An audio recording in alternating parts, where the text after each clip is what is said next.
200 साल हम ब्रिटिश हुकूमत के गुलाम रहे।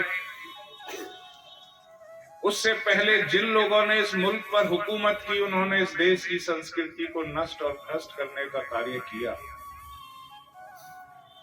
लेकिन बावजूद उसके भी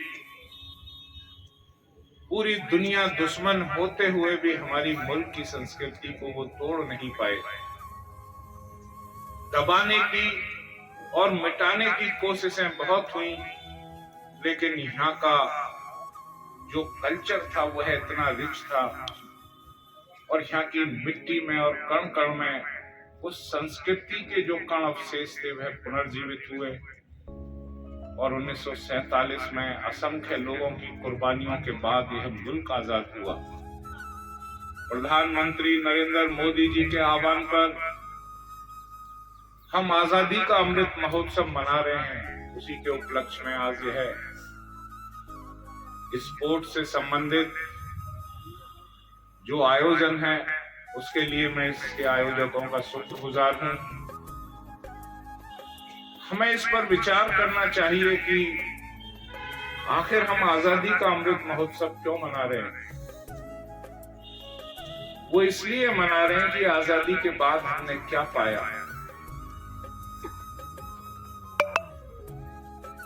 हमने पाया पंडित दीनदयाल का वह सपना जिसमें अंत्योदय की भावना थी और जिससे समाज का अंतिम छोर मजबूत हो सकता है। महात्मा गांधी की कल्पना थी कि समाज की उस अंतिम सीढ़ी जिसे हम गांव कहते हैं, देहात कहते हैं, वह मजबूत होगी तो यह मुल्क मजबूत होगा।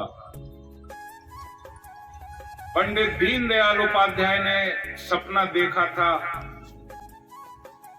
कि समाज का अंतिम छोर मजबूत हो।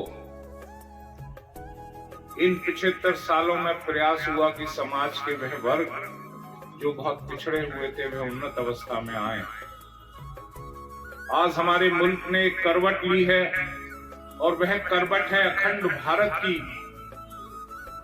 कश्मीर जो हमारे मुल्क का अभिन्न हिस्सा और जहां कुषाण काल में भी एक काल हुआ था, कुषाण काल जब कनिष्क हिंदुस्तान के सम्राट थे, कुषाण काल में भी हमारी भारतीय संस्कृति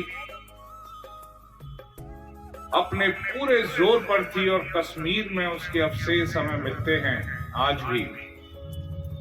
वह कश्मीर जो मुल्क के बंटवारे के बाद पाकिस्तान के